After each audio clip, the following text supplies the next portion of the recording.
Sobat ASN semuanya, hari ini kita jumpa lagi dalam acara Dialog Permasalahan Kepegawaian. Nah, hari ini kita akan membahas mengenai IP ASN Pemkab Inhil. Untuk hari ini, kita biar lebih tahu mengenai IP ASN, kita hadirkan Ibu Sri Suharnirawi selaku Kepala BKPSDM Kabupaten Indragiri Hilir. Kita langsung saja ya Bu ya. Apa sih sebenarnya IP ASN itu Bu?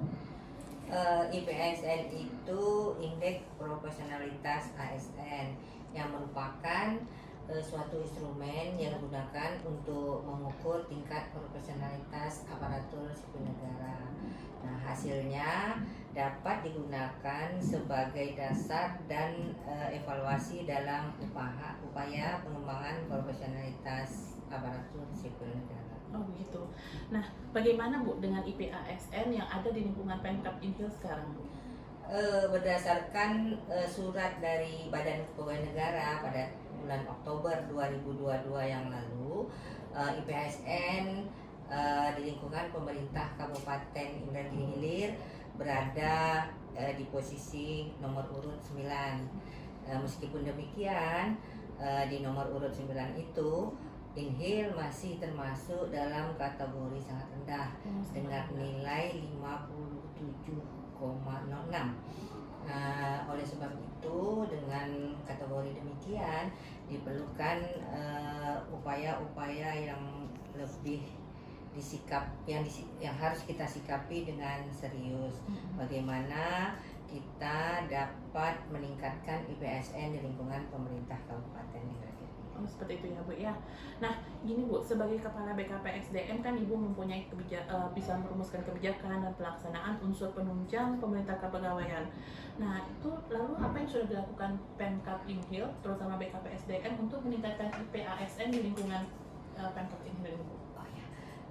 Kita mencoba melakukan upaya-upaya percepatan peningkatan nilai IPASN di lingkungan pemerintah Kabupaten Indragiri Hilir, terutama dengan mensosialisasikan kepada ASN di lingkungan pemerintah Kabupaten Indragiri Hilir melalui pengelola kepegawaian organisasi perangkat daerah, dalam hal ini Kasubag Umum Kepegawaian yang merupakan perpanjangan tangan dari BKPSDM Kabupaten Indragiri Hilir di OPD masing-masing.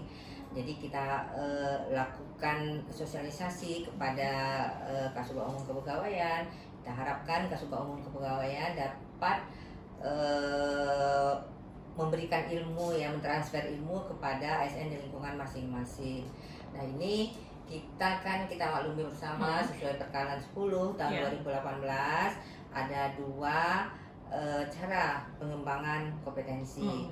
Pertama, pengembangan kompetensi klasikal.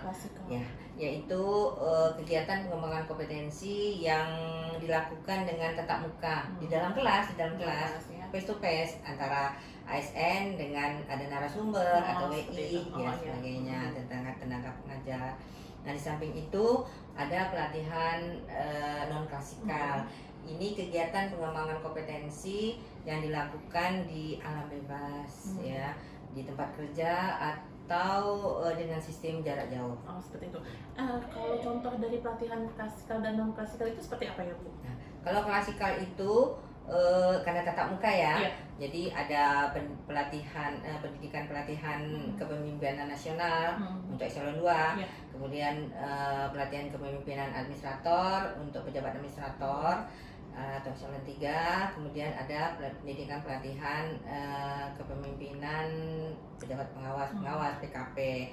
Kemudian ada pelatihan manajerial, sosial kultural, teknis fungsional, dan pelatihan teknis yang sifatnya teknis. Kemudian ada seminar, konferensi, sarasehan, ini 1 hari 4 JP Ada workshop, kursus penataran, bintek, sosialisasi dan lain sebagainya. Itu yang klasikal. Yang klasikal ya Bu ya. Kalau untuk yang non klasikal itu Bu? Non klasikal itu seperti coaching. Nah, untuk coaching ada lagi mentoring. Mentoring untuk coaching dan mentoring ini 1 kali coaching, 1 kali mentoring itu 2 JP. Ya, dan dalam 1 bulan kita bisa melakukan 2 kali. Jadi berarti dapat 4 JP. coaching Oh, mentoring coaching, ya. ya. Kemudian ada pelatihan jarak jauh, webinar itu. Jadi ASN ini sebenarnya bisa meningkatkan kompetensi, melakukan pengembangan kompetensi ini terutama di era sekarang ini melalui pelatihan jarak jauh ya. Pelatihan jarak jauh ada webinar-webinar yang saya sampaikan tadi ditawarkan oleh kementerian, lembaga pengembangan kompetensi yang terakreditasi ya gitu ya. Nah, tapi dalam ini kadang-kadang sebahagian dari kawan-kawan ASN mengikuti webinar ini, tetapi kemudian sertifikatnya tidak tidak di print ya, tidak dicetak ya, tidak dicetak. Jadi kiranya kita ikut webinar ya, kita ikut Zoom meeting itu, kemudian ada dari panitia penyelenggara menyiapkan sertifikat. Kiranya kita dapat dicetak, kemudian dilaporkan sertifikatnya itu ke BKPSDM untuk meningkatkan IP ASN dari ASN yang bersangkutan. Kemudian yang e-learning juga itu termasuk pelatihan pengembangan kompetensi yang non klasikal. Dan yang paling banyak, maksudnya JP-nya, jam pelajarannya itu magang atau praktek kerja. Magang ya. Jadi langsung dapat 20 JP. Jadi sebenarnya kita maklumi bersama sesuai dengan amanah undang-undang ASN itu bahwa setiap ASN itu memiliki hak ya untuk minimalnya untuk pengembangan kompetensi ini 20 JP ya per tahun untuk setiap ASN. Tapi kita maklumi bersama untuk pengembangan kompetensi klasikal ya dengan jumlah PNS di lingkungan pemerintah Kabupaten Negeri Hilir 6.892. Jadi untuk kita memenuhi semua ASN yang 6.800 lebih itu 20 JP per tahun mungkin akan kesulitan karena itu ya keterbatasan dari anggaran. Nah, makanya itu BKPSDM menggesa percepatan peningkatan IP ASN ini melalui pengembangan kompetensi non klasikal. Karena parameter penilaian dari IP ASN ini ada 4. Ada empat indikator dengan bobotnya masing-masing. Indikator pertama, parameter pertama itu kualifikasi dengan bobot 25%. Kemudian kompetensi yang paling tinggi ini kompetensi 40% bobotnya. Kemudian kinerja 30% dan disiplin 5%. Jadi dengan tidak mengabaikan ya parameter yang lain seperti kualifikasi tadi yang 25%, kinerja 30% dan disiplin 5%, kita coba menggesah pengembangan kompetensi non klasikal tadi ya, supaya untuk mengejar peningkatan IP ASN di lingkungan Pemkab ini. Nah, ini Bu, biar teman-teman sobat ASN semuanya semangat untuk mendokumentasikan sertifikat kalau sedang melakukan pelatihan atau itu apa nih Bu manfaat pengukuran IP ASN? Jadi sebenarnya banyak ya manfaat dari IP ASN itu sendiri ya. Pertama, dapat memotret tingkat profesionalitas pada suatu instansi pemerintah ya. Di samping juga ASN itu sendiri ya. Jadi tingkat profesionalitas ASN itu dapat dipotret. Nah, dulu kan kita ada yang namanya daftar urutan kepangkatan melalui PP 15 tahun 1979 yang telah dicabut dengan PP 11 2017, Jungto PP 17 2020 tentang manajemen pegawai negeri sipil. Kalau dulu dengan daftar urutan kepangkatan, profesionalitas kita kan diukur melalui pangkat. Jadi siapa yang punya pangkat yang tinggi, lebih tinggi dia urutan nomor 1. Kemudian jabatan, siapa yang punya jabatan berada di provinsi yang itu ya. Jadi Pangjab Malevendos, pangkat jabatan masa kerja usia dan sebagainya. Nah, dengan IP ASN ini sebenarnya tidak duk lagi ukurannya ya. Jadi dilihat tadi dari kualifikasinya, kualifikasi pendidikan secara formal itu seperti itu ya.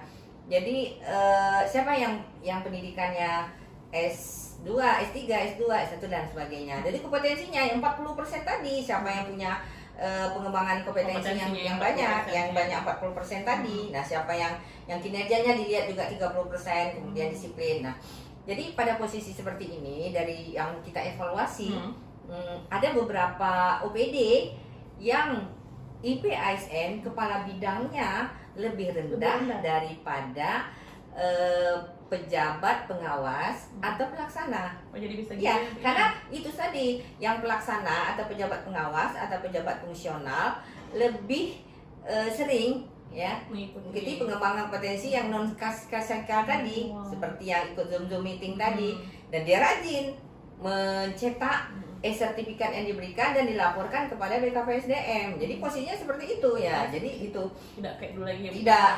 tidak dilihat pangkatnya lagi. Iya. Jadi ya di situ kita lihat. Jadi marilah kita bersama-sama mengikuti pengembangan kompetensi non klasikal ini ya. Gitu ya Bu ya. Nah terakhir nih Bu, apa pesan dan harapan Ibu kepada sobat ASN di lingkungan Pemkab Inhil ini mengenai IP ASN ini Bu? Jadi sebenarnya begini ya, harapan kami kepada kawan-kawan ASN di lingkungan pemerintah Kabupaten Indragiri Hilir, guna mendukung tercapainya ASN di lingkungan pemerintah Kabupaten Indragiri Hilir yang berkualitas, yang kompeten, ya, profesional dan berkelas dunia. Jadi mari kita bersama-sama meningkatkan indeks profesionalitas ASN di lingkungan pemerintah Kabupaten Indragiri Hilir. Jadi IP ASN kita sendiri, masing-masing kita ya, kita motivasi, kemudian turunannya akan menjadi meningkatkannya IP ASN di lingkungan pemerintah Kabupaten Indragiri Hilir. Baiklah Ibu, terima kasih atas waktunya. Semoga ini bisa memberikan manfaat untuk sobat ASN semuanya. Amin. Nah, sobat ASN semuanya, demikian hari ini penjelasan kita mengenai IP ASN. Nantikan acara kita selanjutnya dengan tema-tema yang lain yang lebih berkaitan dengan kepegawaian. Oh iya, jangan lupa like, subscribe, dan komen ya. Assalamualaikum.